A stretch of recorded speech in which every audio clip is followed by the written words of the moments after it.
Võrumaalt Sooru külamehe Oskar Sisase elu oli üksluine. Oskari naine leidis tööd Soomes ja ongi nüüd suurema osa ajast lahe taga. Ka Oskari tütar on kodust eemal ja elab Tartus. Üksindus ajas vaese mehe suisa hulluks. Tal polnud ju kodus kellegagi isegi rääkida. Oskar otsustas lõpuks endale koera võtta. Võru varjupaigas jäi talle silma labradori meenutav Simba.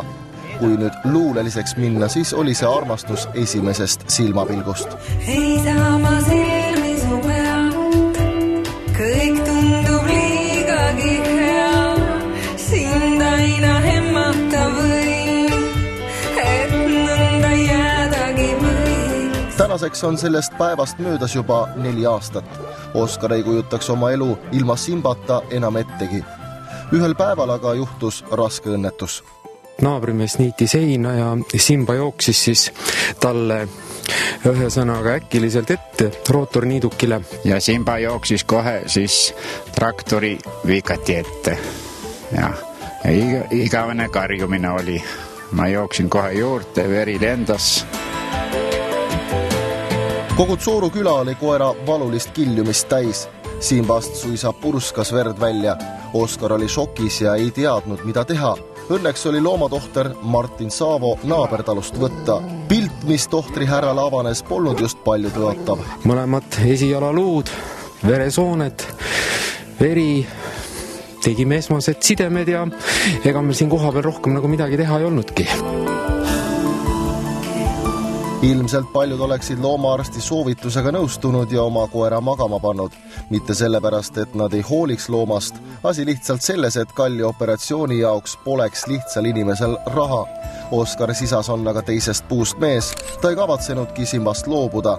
Mingi raha oli mehel kõrvale pandud ja puuduva osa lubasid Eesti Loomakaitseseltsi inimesed laenata.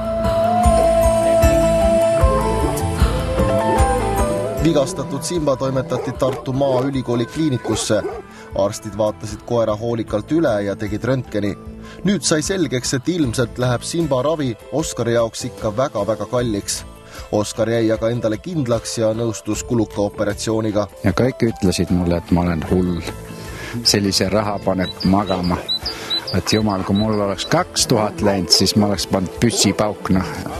Et võtnud siin uus kutsikas, rääkisid mulle, et siin ühel on kutsikad, puka ülol on kutsikad, mine võta see uus kutsikas. Kokku ütleme see Tartu käiksoos sõidut, ütleme auto ja bensut ja naftat, mis ma võtsin, ma kasutütre käest võtsin auto Audi ja käisin ise ja ikka, ütle 40 000 on mul läinud su koera peale mul.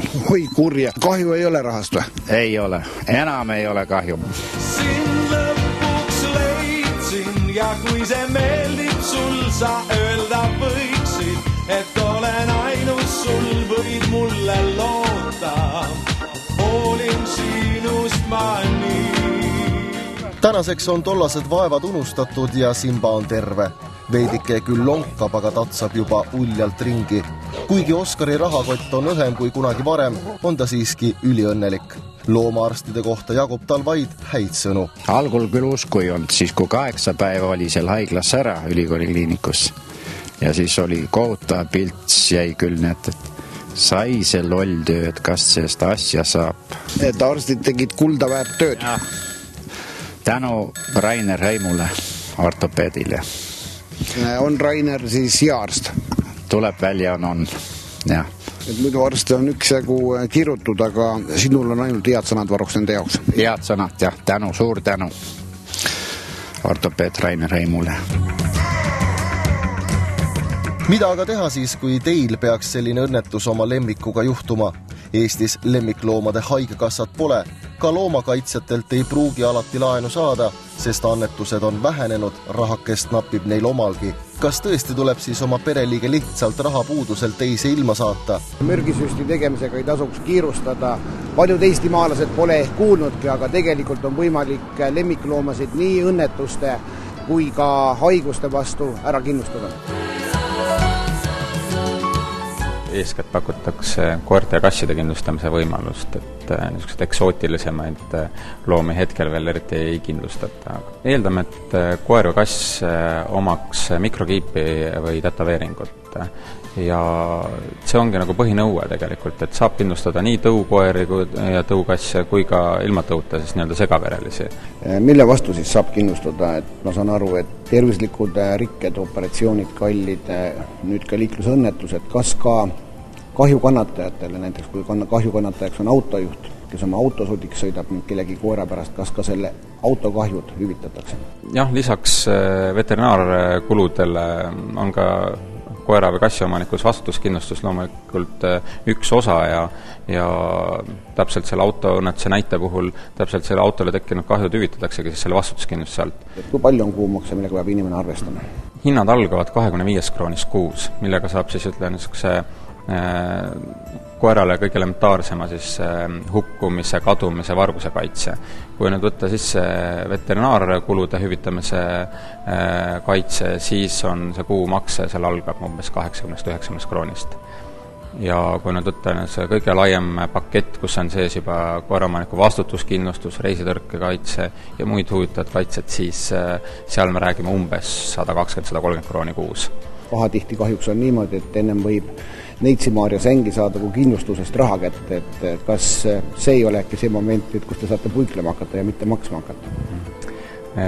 Eeldame, et klient käitub mõistlikult, siis käitub ka kindlustusselts mõistlikult. Ehk et kui loomaomanik näiteks kortermajas laseb hommikul tööle minnes looma nagu õue ja õhtul kell 6 tuleb ja vaatab, et kas loom on ja kas ta on terve nahaga, et siis on ikkagi käitunud ebamõistlikult ja loomulikult siis võib ka nagu hüvitamisega probleeme tekkida.